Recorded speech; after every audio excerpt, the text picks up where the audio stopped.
കാതിലെത്തും പത്രങ്ങൾ media one podcast ആരംഭിക്കുകയാണ്. ഇന്ന് 2024 ഏപ്രിൽ 3 ബുധനാഴ്ച. ഞാൻ PT നാസർ. വാർത്താ ബാഹുല്യമുള്ള ഒരു ദിവസമാണിന്ന്. തെരഞ്ഞെടുപ്പ് രംഗത്തു നിന്നും, കോടതി മുറിയിൽ നിന്നും, തീവണ്ടി മുറിയിൽ നിന്നും, ഹോട്ടൽ മുറിയിൽ നിന്നുമെല്ലാം സാമൂഹിക താൽപ്പര്യമുള്ള വാർത്തകൾ പത്രങ്ങളിലെത്തിയിരിക്കുന്നു. അതിലേക്ക് കടക്കാം. ആദ്യം കോടതി മുറിയിലെ വാർത്തകൾ. സുപ്രീം കോടതിയിൽ നിന്ന് തന്നെ.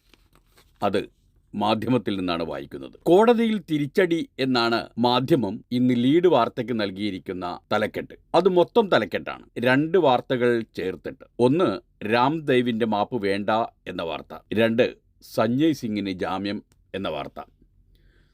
സഞ്ജയ് സിംഗിന് ജാമ്യം എന്ന വാർത്തയാണ് ഈ തെരഞ്ഞെടുപ്പ് സാഹചര്യത്തിൽ, ഡൽഹിയിലെ ഇപ്പോഴത്തെ രാഷ്ട്രീയ സാഹചര്യത്തിലും കൂടുതൽ പ്രാധാന്യമുള്ളതല്ലോ. അതുകൊണ്ട് അതുവഴി തുടങ്ങാം. സഞ്ജയ് സിംഗിന് ജാമ്യം. മദ്യനയ കേസിലെ പണം കണ്ടെത്താൻ ഇഡിക്ക് കഴിഞ്ഞിട്ടില്ലെന്ന് കുറ്റപ്പെടുത്തൽ. ന്യൂഡൽഹി. കേന്ദ്ര സർക്കാരിനും ഇഡിക്കും BJPക്കും കനത്ത തിരിച്ചടിയായ വിധിയിൽ ആം ആദ്മി പാർട്ടി സ്ഥാപക നേതാവും രാജ്യസഭ MPയുമായ സഞ്ജയ് സിംഗിന് സുപ്രീം കോടതി ജാമ്യം അനുവദിച്ചു. സഞ്ജയ് സിംഗിന് 6 മാസം കസ്റ്റഡിയിൽ വെച്ചിട്ടും മദ്യനയ കേസിലെ പണം സഞ്ജയ് സിംഗിൽ നിന്ന് കണ്ടെത്താൻ ഇഡിക്ക് കഴിഞ്ഞിട്ടില്ലെന്ന് കുറ്റപ്പെടുത്തിയാണ് ജസ്റ്റിസുമാരായ സഞ്ജയ് ഖന്ന, ദീപാങ്കർ ദത്ത, VB വരാലെ എന്നിവരടങ്ങുന്ന ബെഞ്ചിന്റെ വിധി. കേസിൽ മാപ്പുസാക്ഷിയായ ദിനേശ് അറോറ നൽകിയ 9 മൊഴികളും സിംഗിന് അനുകൂലമായിരുന്നുവെന്ന് അദ്ദേഹത്തിന്റെ അഭിഭാഷകൻ അഭിഷേക് മനു സിംഗ്വി വാദിച്ചതോടെ ഇഡി പ്രതിരോധത്തിലായിരുന്നു. ജാമ്യം അനുവദിച്ചാൽ അതിലൂടെ സഞ്ജയ് സിംഗ് കുറ്റം ചെയ്തിട്ടില്ലെന്ന് പ്രഥമദൃഷ്ട്യാ വ്യക്തമാകുകയെന്ന് മുന്നറിയിപ്പ് നൽകിയാണ് 3-അംഗ ബെഞ്ചിന്റെ നിർണായക വിധി. ഇഡിക്ക് അറസ്റ്റിന് അധികാരം നൽകുന്ന PMLA 45-ാം വകുപ്പ് കോടതി അഡീഷണൽ സോളിസിറ്റർ ജനറൽ SV രാജുവിനെ ഓർമ്മിപ്പിച്ചു. തുടർന്ന് ജാമ്യം നൽകിയാൽ കേസിന്റെ വിചാരണയെപ്പോലും അത് ബാധിക്കുമെന്ന് ചൂണ്ടിക്കാട്ടിയ ജസ്റ്റിസ് ഖന്ന ഇക്കാര്യത്തിൽ ഇഡിയുടെ അഭിപ്രായം കോടതിയെ അറിയിക്കാൻ ASGയോട് ആവശ്യപ്പെട്ടു. ദിനേശ് അറോറ സഞ്ജയ് സിംഗിൻ്റെ പേര് പറഞ്ഞത് പിന്നീടാണ്. കേസിന് ആധാരമായ പണം അദ്ദേഹത്തിൽ നിന്ന് കണ്ടെടുത്തിട്ടില്ല. പണം കണ്ടെത്താനുള്ള തിരച്ചിലും നടത്തിയിട്ടില്ല. ഇതുവരെ പണമൊന്നും കണ്ടെത്താനാകാത്തതിനാൽ പ്രഥമദൃഷ്ട്യാ അദ്ദേഹം കുറ്റം ചെയ്തിട്ടില്ലെന്നും ഉത്തരവിൽ എഴുതി വെക്കേണ്ടി വരും. അതിൻ്റെ പ്രതിഫലനം വിചാരണയിൽ ഉണ്ടാകുമെന്നും ജസ്റ്റിസ് ഖന്ന ഓർമ്മിപ്പിച്ചു. തുടർന്ന് ഉച്ചയ്ക്ക് ശേഷം വീണ്ടും കോടതി ഹർജി പരിഗണിച്ചപ്പോൾ കേസിലെ വസ്തുതകൾ കണക്കിലെടുത്ത് സഞ്ജയ് സിംഗിനെ പ്രത്യേക കേസായി ജാമ്യം അനുവദിക്കാമെന്ന് ഇഡിക്ക് വേണ്ടി ASG രാജു ബോധിപ്പിച്ചു. ഇതോടെ നേരത്തെ പറഞ്ഞ നിലപാടിൽ നിന്നും നിലപാട് മാറ്റിയ ജസ്റ്റിസ് ഖന്ന ഇഡി നൽകിയ ഇളവിൻ്റെ അടിസ്ഥാനത്തിലാണ് ജാമ്യമെന്നും കേസിന് മെറിറ്റ് നോക്കിയല്ലെന്നും ഉത്തരവിൽ രേഖപ്പെടുത്തി. ഈ ഉത്തരവ് മറ്റുള്ളവരുടെ കാര്യത്തിൽ കീഴ്വഴക്കമാകില്ലെന്നും ഉത്തരവിലുണ്ട്. രാംദേവിന്റെ മാപ്പ് വേണ്ട എന്നതാണ് അടുത്ത കേസ്. പതഞ്ജലിയോട് കേന്ദ്രവും കണ്ണടച്ചുവെന്ന വിമർശനം ധിക്കാരവും ചതിയും കള്ളസാക്ഷ്യവുമെന്ന് സുപ്രീം കോടതി. ന്യൂഡൽഹി. പതഞ്ജലി ഉൽപ്പന്നങ്ങളുടെ വ്യാജ പരസ്യങ്ങൾ നൽകിയെന്ന കേസിൽ കോടതിയലക്ഷ്യം പ്രവർത്തിച്ച ബാബ രാംദേവിൻ്റെയും സഹായി ബാലകൃഷ്ണൻ്റെയും മാപ്പപേക്ഷ അധരവ്യായാമമാണെന്ന് കുറ്റപ്പെടുത്തി സുപ്രീം കോടതി തള്ളി. സുപ്രീം കോടതി നിർദ്ദേശപ്രകാരം ബാബ രാംദേവും Patanjali Ayurveda limited managing director ബാലകൃഷ്ണയും ചൊവ്വാഴ്ച നേരിട്ട് ഹാജരായപ്പോഴാണ് ഇരുവരും ബോധപൂർവം സുപ്രീം കോടതിയെ ധിക്കരിക്കുകയായിരുന്നുവെന്ന് വ്യക്തമാക്കി മാപ്പപേക്ഷ ജസ്റ്റിസ് ഹിമ കോഹ്ലി അധ്യക്ഷയായ ബെഞ്ച് തള്ളിയത്. കോടതിയലക്ഷ്യ നടപടിയിൽ നിന്ന് രാംദേവിനെ രക്ഷിക്കാൻ സോളിസിറ്റർ ജനറൽ തുഷാർ മേത്ത നടത്തിയ ശ്രമം തടഞ്ഞ സുപ്രീം കോടതി പതഞ്ജലിയുടെ കാര്യത്തിൽ കേന്ദ്രം കണ്ണടച്ചുവെന്ന് വിമർശിച്ചു. ഏപ്രിൽ 10 കേസ് വീണ്ടും പരിഗണിക്കുമ്പോഴും ഇരുവരും നേരിട്ട് ഹാജരാകണമെന്ന് കോടതി നിർദ്ദേശിച്ചു. സുപ്രീം കോടതിക്ക് നൽകിയ ഉറപ്പിന് വിരുദ്ധമായി പതഞ്ജലി ആയുർവേദ ഉൽപ്പന്നങ്ങളെക്കുറിച്ച് തെറ്റിദ്ധാരണാജനകമായ പരസ്യം ആവർത്തിച്ചതിനെതിരെ ഇന്ത്യൻ മെഡിക്കൽ അസോസിയേഷൻ സമർപ്പിച്ച ഹർജി പരിഗണിക്കുകയായിരുന്നു സുപ്രീം കോടതി. രാംദേവും ബാലകൃഷ്ണയും കോടതിയിൽ ഹാജരുണ്ടെന്നും മാപ്പ് പറയാമെന്നും മുതിർന്ന അഭിഭാഷകൻ ബർബീൽ സിംഗ് ബോധിപ്പിച്ചപ്പോൾ മാപ്പ് വേണ്ടെന്ന് കോടതി മറുപടി നൽകി. മാപ്പ് പറയാനായിരുന്നുവെങ്കിൽ സത്യവാങ്മൂലം നൽകേണ്ടിയിരുന്നുവെങ്കിലും രാംദേവ് അത് ചെയ്തില്ല എന്ന് ഓർമ്മിപ്പിച്ചു. രാംദേവും ബാലകൃഷ്ണയും പതഞ്ജലിയും സുപ്രീം കോടതിയോട് ചെയ്തത് ധിക്കാരവും ചതിയും കള്ളസാക്ഷ്യവുമാണെന്ന് ജസ്റ്റിസുമാരായ ഹിമ കോഹ്ലി, അഹ്സനുദ്ദീൻ അമാനുള്ള എന്നിവരടങ്ങുന്ന ബെഞ്ച് കുറ്റപ്പെടുത്തി. കോടതിക്ക് നൽകിയ ഉറപ്പാണ് നഗ്നമായി ലംഘിച്ചത്. പതഞ്ജലി പരസ്യങ്ങൾ നിർത്തിവെക്കണമെന്ന് സുപ്രീം കോടതി ഉത്തരവ് തങ്ങളുടെ മീഡിയ വിങ്ങിൻ്റെ ശ്രദ്ധയിൽപ്പെട്ടിരുന്നില്ലെന്ന് രാംദേവിൻ്റെ അഭിഭാഷകൻ വാദിച്ചപ്പോൾ പതഞ്ജലിയുടെ സഹസ്ഥാപകനായ രാംദേവിന് സുപ്രീം കോടതി ഉത്തരവ് അറിയില്ലായിരുന്നുവെന്ന് തങ്ങൾ വിശ്വസിക്കുന്നില്ലെന്ന് ജസ്റ്റിസ് ഹിമ കോഹ്ലി പറഞ്ഞു. 24 മണിക്കൂറിനകം പതഞ്ജലി വാർത്താസമ്മേളനം നടത്തിയതും സുപ്രീം കോടതി ചൂണ്ടിക്കാട്ടി. അതിനാൽ ഈ മാപ്പപേക്ഷ വിലപ്പോകില്ല. നിങ്ങളുടെ ഹൃദയത്തിലേക്ക് നോക്കാൻ കോടതിക്കാവില്ല. ചില കേസുകൾ യുക്തിസഹമായ അന്ത്യത്തിൽ എത്തിക്കേണ്ടി വരും. രേഖകൾ സമർപ്പിച്ചുവെന്ന് കോടതിയെ അറിയിച്ച ശേഷം ആ രേഖകൾ കെട്ടിച്ചമച്ചത് സുപ്രീം കോടതിയോടുള്ള കള്ളസാക്ഷ്യമാണ്. സുപ്രീം കോടതിയുടെ കർക്കശ നിലപാട് രാംദേവിന് പാഠമാകുമെന്ന അഭിഭാഷകൻ്റെ വാദവും ബെഞ്ചിന് ഇഷ്ടപ്പെട്ടില്ല. ഞങ്ങളിവിടെ ഇരിക്കുന്നത് ആരെയും പാഠം പഠിപ്പിക്കാനല്ലെന്ന് കോടതി പ്രതികരിച്ചു. ഈ വിഷയം വളരെ ഗൗരവത്തോടെയാണ് കാണുന്നത്. ചില അപവാദങ്ങൾ ഒഴിച്ചാൽ സാധാരണഗതിയിൽ സുപ്രീം കോടതിയലക്ഷ്യ കേസുകൾക്ക് പിന്നാലെ പോകാറില്ല. എന്നാൽ ഈ കേസ് ഒരു അപവാദമാണ്. എല്ലാ പരിധിയും ലംഘിച്ച് ഇപ്പോൾ ക്ഷമ പറയുകയാണെന്നും ബെഞ്ച് കുറ്റപ്പെടുത്തി. ഇതോടെ ഇടപെട്ട സോളിസിറ്റർ ജനറൽ തുഷാർ മേത്ത ഇതൊന്നും സംഭവിക്കരുതെന്ന് പറഞ്ഞ് താൻ രാംദേവിൻ്റെ അഭിഭാഷകരുമായി സംസാരിച്ച് പരിഹാരം ആലോചിക്കാമെന്ന് നിർദ്ദേശം മുന്നോട്ട് വെച്ച് അത് തങ്ങൾ തീരുമാനിച്ചോളാമെന്നായി ജസ്റ്റിസ് ഹിമ കോഹ്ലിയുടെ മറുപടി. കേന്ദ്രത്തിനല്ല സംസ്ഥാനങ്ങൾക്കാണ് ഇതിൽ ഉത്തരവാദിത്വമെന്ന് മേത്ത നേരത്തെ പറഞ്ഞത് കോടതി ചൂണ്ടിക്കാട്ടി. ഒടുവിൽ പതഞ്ജലി ഉൽപ്പന്നങ്ങളെ പിന്തുണക്കാനാവില്ലെന്ന് നിങ്ങൾ പറഞ്ഞു. ഇത്തരം പരസ്യങ്ങൾ വരുമ്പോൾ കേന്ദ്ര സർക്കാർ കണ്ണടച്ചിരിക്കുന്നത് എന്തുകൊണ്ടാണെന്ന് തങ്ങൾ അതിശയിക്കുന്നുവെന്നും സുപ്രീം കോടതി കൂട്ടിച്ചേർത്തു. ഛത്തീസ്ഗഡിൽ ഏറ്റുമുട്ടൽ 3 നക്സലൈറ്റുകൾ കൊല്ലപ്പെട്ടു എന്നൊരു വാർത്ത മാധ്യമം 1-ാം പേജിൽ തന്നെ നൽകിയിട്ടുണ്ട്. റായ്പൂർ. ഛത്തീസ്ഗഡിലെ ബീജാപൂരിൽ സുരക്ഷാ സേനയുമായുള്ള ഏറ്റുമുട്ടലിൽ ഒരു വനിതയുൾപ്പെടെ 10 നക്സലൈറ്റുകൾ കൊല്ലപ്പെട്ടു. ചൊവ്വാഴ്ച രാവിലെ 6 മണിയോടെ ഗാംഗൂർ പോലീസ് സ്റ്റേഷൻ പരിധിയിലെ ലേന്ദ്ര ഗ്രാമത്തിനടുത്ത വനപ്രദേശത്താണ് വെടിവെപ്പുണ്ടായതെന്ന് ബസ്തർ റേഞ്ച് IG സുന്ദർ രാജ് പറഞ്ഞു. നിരവധി ആയുധങ്ങളും കണ്ടെടുത്തു. ബസ്തർ ലോക്സഭാ മണ്ഡലത്തിൽ ഏപ്രിൽ 19 ആദ്യഘട്ട വോട്ടെടുപ്പ് നടക്കാനിരിക്കെയാണ് ഏറ്റുമുട്ടൽ. നക്സലുകളെ തേടിയിറങ്ങിയ സുരക്ഷാ സേനയും ആയുധധാരികളായ സംഘവും തമ്മിൽ വെടിവെപ്പുണ്ടാവുകയായിരുന്നു. ഏറ്റുമുട്ടൽ നടന്നുവിധം നടത്തിയ പരിശോധനയിൽ 4 നക്സലുകളുടെ മൃതദേഹം കണ്ടെത്തി. വിശദ പരിശോധനയിൽ 6 മൃതദേഹങ്ങൾ കൂടി കണ്ടെടുത്തു. യന്ത്രത്തോക്കുകൾ, ഗ്രനേഡ് ലോഞ്ചറുകൾ എന്നിവയും കണ്ടെടുത്തതായി പോലീസ് അറിയിച്ചു. ഗസയിൽ നിന്നൊരു വാർത്ത മാധ്യമത്തിൽ 1-ാം പേജിലുണ്ട്. ഗസയിൽ ക്രൂരത വീണ്ടും.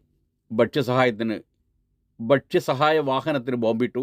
വിദേശികളടക്കം 7 മരണം. ഗസയിൽ പ്രവർത്തനം നിർത്തുകയാണെന്ന് സന്നദ്ധ സംഘടന. Gaza city. ഗസയിൽ പട്ടിണി കിടക്കുന്ന ഫലസ്തീനികൾക്ക് ഭക്ഷണം എത്തിക്കാനായി പുറപ്പെട്ട അന്താരാഷ്ട്ര സംഘത്തെ ഇസ്രായേൽ ബോംബിട്ട് കൊലപ്പെടുത്തി. മധ്യ ഗസയിലെ ദെയ്ർ അൽ ബലഹിലെ സംഭരണ കേന്ദ്രത്തിൽ ഭക്ഷ്യവസ്തുക്കൾ ഇറക്കി മടങ്ങുന്നതിനിടെ തിങ്കളാഴ്ച വൈകിട്ടാണ് സൈന്യം ഇവയ്ക്ക് മേൽ ബോംബ് വർഷിച്ചത്. വേൾഡ് സെൻട്രൽ കിച്ചൺ എന്ന സന്നദ്ധ സംഘടനയുടെ ഭാഗമായ പലസ്തീനിയും Australia, Poland, Britain, US, Canada പൗരത്വമുള്ളവരുമാണ് കൊല്ലപ്പെട്ടവർ. ആക്രമണത്തെ തുടർന്ന് ഇവരെ ആദ്യം ദെയർ അൽബർഹിലെ അൽഅക്സ ആശുപത്രിയിലും പിന്നീട് റഫൈല ആശുപത്രിയിലും എത്തിച്ചെങ്കിലും മരണത്തിന് കീഴടങ്ങുകയായിരുന്നു. ഇസ്രായേൽ സൈന്യത്തെ നേരത്തെ അറിയിച്ചതിനു പുറമെ സംഘടനയുടെ ചിഹ്നം വെക്കുകയും 2 കവചിത വാഹനങ്ങളിലായിരുന്നു സംഘം എത്തിയത്. വാചകത്തിനൊരു തകരാറുണ്ട്. മാധ്യമത്തിലും അങ്ങനെ ഇടയ്ക്കിടെ കാണാറുണ്ട്. ഇങ്ങനെയാണ് ഈ വാചകമുള്ളത്. ഇസ്രായേൽ സൈന്യത്തെ നേരെ അറിയിച്ചതിന് പുറമെ സംഘടനയുടെ ചിഹ്നം പതിച്ച 2 കവചിത വാഹനങ്ങളിലായിരുന്നു സംഘം എത്തിയത് എന്നാണ് വേണ്ടിയിരുന്നത്. പക്ഷേ അങ്ങനെയല്ല എഴുതിയിരിക്കുന്നത്. പോട്ടെ. 5 ലക്ഷം ഭക്ഷ്യ പാക്കറ്റുകൾക്ക് ആവശ്യമായ 100 ടണ്ണിലേറെ സഹായ വസ്തുക്കൾ ഇറക്കിയ ശേഷം മടങ്ങുന്നതിനിടെയായിരുന്നു ആക്രമണം. സംഭവത്തിന് പിന്നാലെ ഗസയിൽ പ്രവർത്തനം നിർത്തിവെക്കുകയാണെന്ന് സന്നദ്ധ സംഘടന അറിയിച്ചു. മാപ്പർഹിക്കാത്ത ആക്രമണമാണിതെന്ന് സംഘടനയുടെ CEO കുറ്റപ്പെടുത്തി. ഇവരുമായി സഹകരിച്ച് ഭക്ഷ്യസഹായം എത്തിച്ച മറ്റൊരു സന്നദ്ധ സംഘടനയായ അമേരിക്കൻ നിയറിസ്റ്റ് റെഫ്യൂജി എയ്ഡ്സും ഗസയിൽ സേവനം നിർത്തിവെക്കുന്നതായി അറിയിച്ചു. ഗസയെ വൻ പട്ടിണി ദുരന്തത്തിലേക്ക് തള്ളിവിടുന്നതാണ് പുതിയ സംഭവവികാസം. ഗസയിൽ ഇതുവരെ 196 സന്നദ്ധ പ്രവർത്തകരെ ഇസ്രായേൽ ആക്രമണങ്ങളിൽ കൊലപ്പെടുത്തിയിട്ടുണ്ട്. ആക്രമണങ്ങളിൽ അന്വേഷണം നടത്തുമെന്ന് യൂറോപ്യൻ യൂണിയൻ നയമേധാവി ജോസഫ് ബോറൽ ആവശ്യപ്പെട്ടു. ആക്രമണങ്ങളിൽ അന്വേഷണം നടത്തണമെന്ന് യൂറോപ്യൻ യൂണിയൻ നയമേധാവി ജോസഫ് ബോറൽ ആവശ്യപ്പെട്ടു. UN രക്ഷാസമിതിയുടെ അടിയന്തര വെടിനിർത്തൽ പ്രമേയം ഉടൻ നടപ്പാക്കണമെന്നും അദ്ദേഹം ആവശ്യപ്പെട്ടു. അതേസമയം യുദ്ധത്തിൽ ഇതൊക്കെ സംഭവിക്കാമെന്ന് ഇസ്രായേൽ പ്രധാനമന്ത്രി ബെന്യമിൻ നെതന്യാഹു ന്യായീകരിച്ചു. നിരപരാധികൾ കൊല്ലപ്പെട്ടതിൽ നിരുപാധികം മാപ്പ് പറയുന്നതായും ഇസ്രായേൽ സേന അറിയിച്ചു. കോഴിക്കോട് മെഡിക്കൽ കോളേജിലെ ICU പീഡനത്തിൽ അതുമായി ബന്ധപ്പെട്ട സംഭവങ്ങൾ ഇപ്പോഴും പടരുകയാണ്. കോടതി ഉത്തരവുണ്ടായിട്ടും ജോലിയിൽ പ്രവേശിച്ചില്ല. ഉപവാസ സമരവുമായി അനിത എന്നത് മെഡിക്കൽ കോളേജിലെ നഴ്സിംഗ് ഓഫീസറാണ്. വാർത്ത ഇങ്ങനെയാണ് മാധ്യമത്തിൽ നിന്ന്. കോഴിക്കോട് മെഡിക്കൽ കോളേജ് ICU പീഡനക്കേസിൽ അതിജീവിതയ്ക്കൊപ്പം നിന്നതിന് ഇടുക്കിയിലേക്ക് സ്ഥലം മാറ്റിയ senior nursing officer PB Anitha ഉപവാസ സമരത്തിൽ.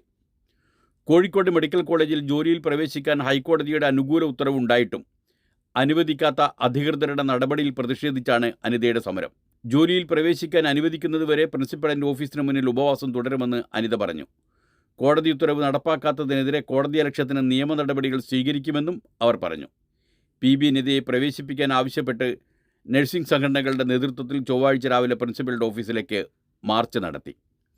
ICU പീഡനക്കേസിൽ അതിജീവിതയ്ക്കൊപ്പം നിന്നതിന് ഇടുക്കിയിലേക്ക് സ്ഥലം മാറ്റിയതിനെതിരെ അനുകൂല ഹൈക്കോടതി വിധിയുമായി തിങ്കളാഴ്ചയാണ് അനിത മെഡിക്കൽ കോളേജിലെത്തിയത്.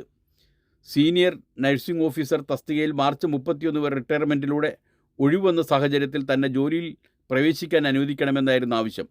എന്നാൽ സർക്കാരിൽ നിന്നുള്ള ഉത്തരവ് പ്രകാരമുള്ള സ്ഥലമാറ്റമായതിനാൽ സെക്രട്ടേറിയറ്റിൽ നിന്നുള്ള ഉത്തരവില്ലാതെ പ്രവേശനം നൽകാനാവില്ലെന്നാണ് സീനിയർ സൂപ്രണ്ട് അറിയിച്ചത്. ലീവ് തീർന്നെന്നും ജോലിയിൽ പ്രവേശിക്കാൻ അനുവദിക്കണമെന്നും ആവശ്യപ്പെട്ട് അനിത കരഞ്ഞിട്ടും അധികൃതർ കനിഞ്ഞില്ല. ഇക്കഴിഞ്ഞ നവംബർ 28-നാണ് PB അനിതയെ മെഡിക്കൽ വിദ്യാഭ്യാസ വകുപ്പ് ഇടുക്കിയിലേക്ക് സ്ഥലം മാറ്റിയത്. തൻ്റെ വിശദീകരണം കേൾക്കാതെയാണ് സ്ഥലം മാറ്റണമെന്ന അനിതയുടെ പരാതിയുടെ അടിസ്ഥാനത്തിൽ സ്ഥലമാറ്റം ട്രൈബ്യൂണൽ 2 മാസത്തേക്ക് സ്റ്റേ ചെയ്തിരുന്നു. ഹർജിക്കാരിയുടെ വിശദീകരണം കേൾക്കാൻ ട്രൈബ്യൂണൽ ആരോഗ്യവകുപ്പിന് നിർദ്ദേശം നൽകി. ശേഷം അനിത ഹൈക്കോടതിയെ സമീപിച്ച് കോഴിക്കോട് മെഡിക്കൽ കോളേജിൽ തന്നെ ജോലി ചെയ്യാനുള്ള വിധി സമ്പാദിച്ചു. എന്നാൽ നഴ്സിംഗ് ഓഫീസർ തസ്തികയിൽ ഒഴിവില്ലെന്നായിരുന്നു ആരോഗ്യവകുപ്പിൻ്റെ പക്ഷം. അവിടെയാണ് ഇപ്പോൾ മാർച്ച് 31-ന് റിട്ടയർമെൻറ്റിലൂടെ ഒഴിവ് വന്നിരിക്കുന്നത്. അത് ചൂണ്ടിക്കാട്ടിയിട്ടും അവർക്കവിടെ പ്രവേശനം നൽകിയില്ല എന്നാണ് പരാതി. AI ക്യാമറ സ്ഥാപിച്ചിട്ട് 11 മാസം. നോട്ടീസ് അയക്കൽ നിലച്ചു. കെട്ടിക്കിടക്കുന്നത് 20 ലക്ഷം ചലാൻ. മാധ്യമത്തിൽ നിന്നാണ് വാർത്ത. M. ഷിബു തിരുവനന്തപുരത്ത് നിന്ന് റിപ്പോർട്ട് ചെയ്യുന്നു. വലിയ അവകാശവാദത്തോടെ AI ക്യാമറ സ്ഥാപിച്ച് 11 മാസം പിന്നിടുമ്പോഴും പിടികൂടുന്ന ഗതാഗത നിയമലംഘനങ്ങൾ നോട്ടീസ് അയക്കാതെ കുമിഞ്ഞുകൂടുന്നു. ഇതുവരെ 50 ലക്ഷത്തോളം ഗതാഗത കുറ്റങ്ങൾ ക്യാമറ പിടികൂടിയെങ്കിലും 25 ലക്ഷം കേസിലും നോട്ടീസ് തപാൽ വഴി അയച്ചിട്ടില്ല. എന്ന് അയച്ചു തീർക്കാൻ കഴിയുമെന്ന് മോട്ടോർ വാഹന വകുപ്പിന് വ്യക്തതയുമില്ല. നോട്ടീസ് തപാൽ വഴി അയക്കാനുള്ള ചുമതല കെൽട്രോണിനാണ്. 2 ഗഡുക്കളായി മോട്ടോർ വാഹന വകുപ്പ് കെൽട്രോണിന് നൽകാനുള്ള 22 കോടി രൂപ കുടിശ്ശികയാണ്. ഇതിൽ തീരുമാനം വൈകുന്നതാണ് നടപടികൾ അനിശ്ചിതത്വത്തിലാകുന്നത്. കരാർ പ്രകാരം ക്യാമറകളും കൺട്രോൾ റൂമുകളും സ്ഥാപിച്ച ഇനത്തിലെ ചെലവും നടത്തിപ്പ്, തപാല്, മെയിൻ്റനൻസ്, വൈദ്യുതി, ഇൻ്റർനെറ്റ് തുടങ്ങിയ ചെലവുകളും ഉൾപ്പെടെയുള്ള തുക 3 മാസം വീതമുള്ള ഗഡുക്കളായാണ് കെൽട്രോണിന് കൈമാറേണ്ടത്. ഒരു ഗഡു 11 കോടി രൂപയാണ്. ഇതിൽ 7.5 കോടി ക്യാമറകളും മറ്റും അടിസ്ഥാന സൗകര്യങ്ങളും സ്ഥാപിച്ച ഇനത്തിലും ശേഷിക്കുന്നത് തപാൽ ഉൾപ്പെടെയുള്ള പ്രവർത്തന ചെലവുമാണ്. ഏറ്റവും ഒടുവിൽ സെപ്റ്റംബറിലാണ് മോട്ടോർ വാഹന വകുപ്പ് തുക കൈമാറിയത്. ഒക്ടോബർ മുതൽ മാർച്ച് വരെ കാലയളവിലെ 2 ഗഡുവാണ് ശേഷിക്കുന്നത്. ആന്റണി രാജു മന്ത്രിയായിരുന്ന സമയത്ത് അവലോകന യോഗങ്ങൾ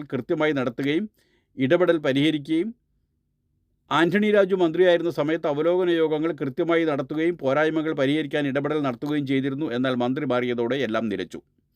ക്യാമറ സ്ഥാപിച്ച ആദ്യ മാസം മുതലേ കുടിശ്ശിക വലിയ വെല്ലുവിളിയായിരുന്നു. ആദ്യ മാസത്തെ അവലോകന യോഗത്തിൽ തന്നെ നോട്ടീസ് കാര്യത്തിലേക്ക് കുടിശ്ശികയിൽ സർക്കാർ അതൃപ്തി രേഖപ്പെടുത്തുകയും പരിഹരിക്കാൻ കെൽട്രോണിന് നിർദ്ദേശം നൽകുകയും ചെയ്തിരുന്നു. എന്നാൽ 11 മാസം പിന്നിട്ടിട്ടും സ്ഥിതി മാറ്റമില്ലാതെ തുടരുകയാണ്.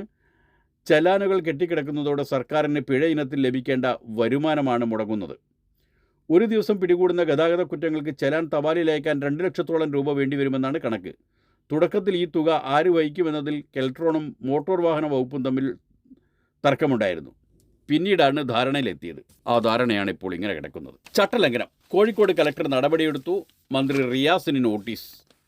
മനോരമ 1-ാം പേജിൽ കാര്യമായി വിന്യസിച്ചിരിക്കുന്ന ഒരു രാഷ്ട്രീയ വാർത്തയാണിത്. രാഷ്ട്രീയ വാർത്തയല്ല എന്ന് വേണമെങ്കിൽ പറയാം, തെരഞ്ഞെടുപ്പ് വാർത്തയാണ്. തെരഞ്ഞെടുക്കപ്പെട്ട വീഡിയോഗ്രാഫറിൽ നിന്ന് കമ്മീഷൻ മൊഴിയെടുത്തു. കോഴിക്കോട് കായിക സംവാദത്തിലെ പ്രസംഗത്തിൽ പുതിയ രാജ്യാന്തര സ്റ്റേഡിയം സംബന്ധിച്ച് മന്ത്രി AP മുഹമ്മദ് റിയാസ് നടത്തിയ അറിയിപ്പ് പ്രഥമദൃഷ്ട്യാ പെരുമാറ്റച്ചട്ടത്തിൻ്റെ ലംഘനമാണെന്ന് ചൂണ്ടിക്കാട്ടി കലക്ടർ സ്നേഹിൽ കുമാർ സിംഗ് നോട്ടീസ് നൽകി.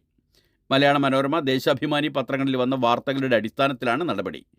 പെരുമാറ്റച്ചട്ടങ്ങളിൽ നിർമ്മാണ പ്രവർത്തികൾ നടത്താമെന്ന വാഗ്ദാനം ചെയ്യരുത് എന്ന 3-ാമത്തെ ചട്ടം ലംഘിച്ചതായാണ് നോട്ടീസിലുള്ളത്. 7 ദിവസത്തിനകം മറുപടി നൽകണം.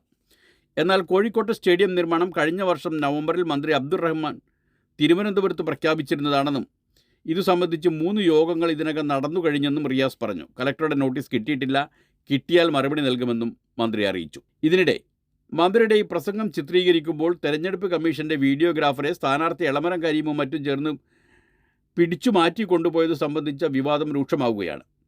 വീഡിയോഗ്രാഫറിൽ നിന്ന് തെരഞ്ഞെടുപ്പ് ഉദ്യോഗസ്ഥർ വിശദീകരണം എഴുതി വാങ്ങി.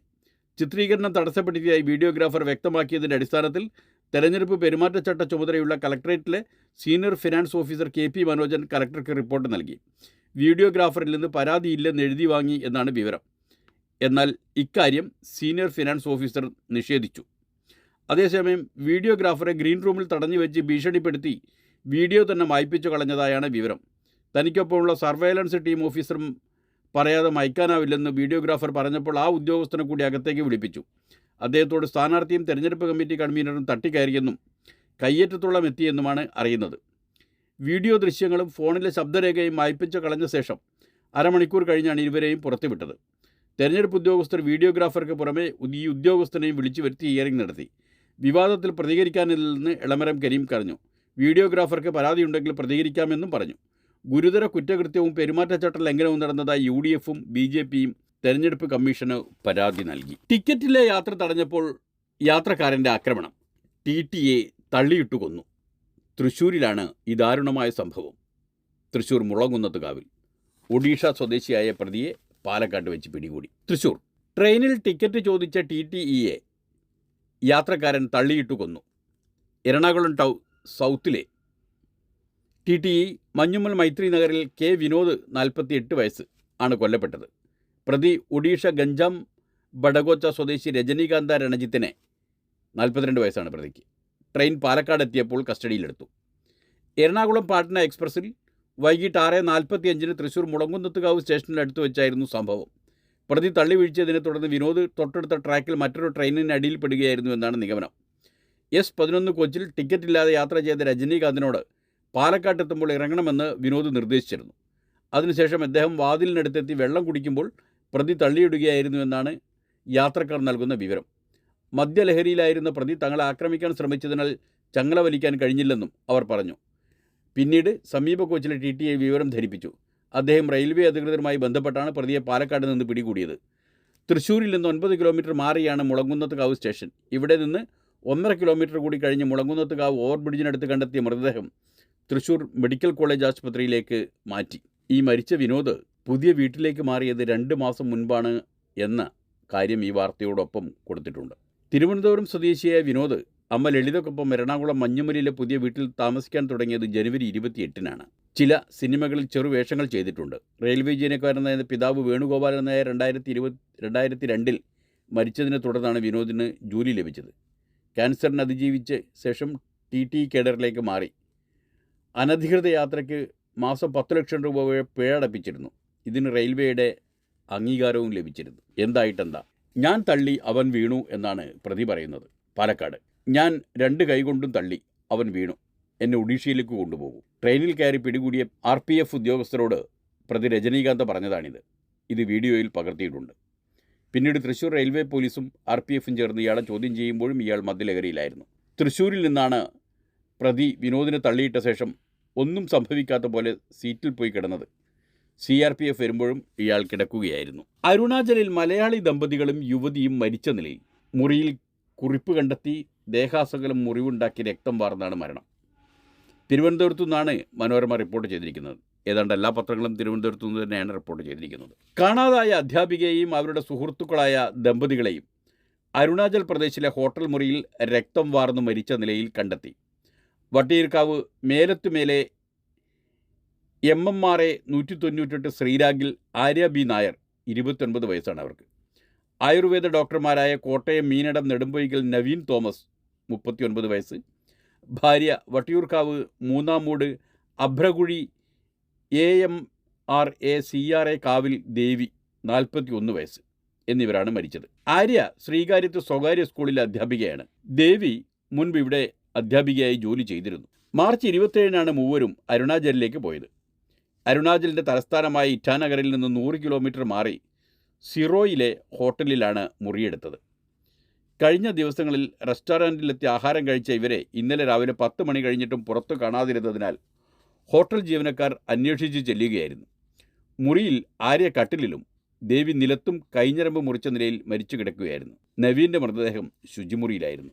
ദേഹമാസകലം വ്യത്യസ്ത തരത്തിലുള്ള മുറിവുകളുണ്ടാക്കി രക്തം വാർന്നാണ് മൂവരുടെയും മരണം. നവീൻ മരണാനന്തര ജീവിതത്തെക്കുറിച്ച് ഇൻ്റർനെറ്റിൽ തിരഞ്ഞതായി പോലീസ് കണ്ടെത്തി. സന്തോഷത്തോടെ ജീവിച്ചു, ഇനി ഞങ്ങൾ പോകുന്നു എന്ന കുറിപ്പും നാട്ടിൽ വിവരമറിയിക്കേണ്ടവരുടെ ഫോൺ നമ്പറും മേശയിലുണ്ടായിരുന്നു. CCTVയിൽ സംശയാസ്പദമായതൊന്നും കണ്ടെത്തിയിട്ടില്ല. ഇന്ന് പോസ്റ്റ്മോർട്ടത്തിന് ശേഷം മൃതദേഹങ്ങൾ ബന്ധുക്കൾക്ക് വിട്ടു നൽകും. പ്രശസ്ത വൈൽഡ് ലൈഫ് ഫോട്ടോഗ്രാഫർ ബാലൻ മാധവൻ്റെയും ക്രൈസ്റ്റ് നഗർ സ്കൂളിലെ യോഗ അധ്യാപിക ലതയുടെയും മകളാണ് ദേവി. ലാറ്റക്സ് റിട്ടയർഡ് ഉദ്യോഗസ്ഥൻ അനിൽകുമാറിൻ്റെയും ജിംബാലാംബികയുടെയും മകളാണ് ആര്യ. ജിബാലാംബിക എന്നാണ് എഴുതിയിരിക്കുന്നത് മനോരമയിൽ, അങ്ങനെയായിരിക്കാം. ജിബാലാംബികയുടെയും മകളാണ് ആര്യ. ആര്യയുടെ വിവാഹം അടുത്ത മാസം 7 നടത്താൻ നിശ്ചയിച്ചിരുന്നതാണ്. 27 മുതൽ കാണാനില്ലെന്ന് പോലീസിൽ പരാതി നൽകിയിരുന്നു. പുതിയ റിപ്പോർട്ടിൽ വീണ്ടും ആശങ്ക. പരിസ്ഥിതി സംവേദ കേന്ദ്രങ്ങളിൽ കൂടുതൽ സ്ഥലങ്ങൾ എന്ന വാർത്ത മലയാള മനോരമയിലുണ്ട്. 2018 സംസ്ഥാനം കേന്ദ്രത്തിന് സമർപ്പിച്ച പട്ടികയേക്കാൾ 13.62 ചതുരശ്ര കിലോമീറ്റർ ഇപ്പോൾ കൂടുതലാണ്. താമരശ്ശേരി പശ്ചിമഘട്ടത്തിലെ പരിസ്ഥിതി സംവേദ പ്രദേശം നിശ്ചയിക്കുന്നതുമായി ബന്ധപ്പെട്ട് ESA പ്രദേശമാണ്. നിശ്ചയിക്കുന്നതുമായി ബന്ധപ്പെട്ട് സംസ്ഥാന കാലാവസ്ഥാ വ്യതിയാന വകുപ്പ് തയ്യാറാക്കിയ കരട് റിപ്പോർട്ടിൽ ജില്ലയ്ക്ക് തിരിച്ചടി. 2018 അന്നത്തെ സംസ്ഥാന സർക്കാർ കേന്ദ്രത്തിന് സമർപ്പിച്ച പട്ടികയിൽ ഉണ്ടായിരുന്നതിനേക്കാൾ 13.62 ചതുരശ്ര കിലോമീറ്റർ അധികമായി ഉൾപ്പെടുത്തുന്നതാണ് കാലാവസ്ഥാ വകുപ്പിൻ്റെ കരട് റിപ്പോർട്ട്.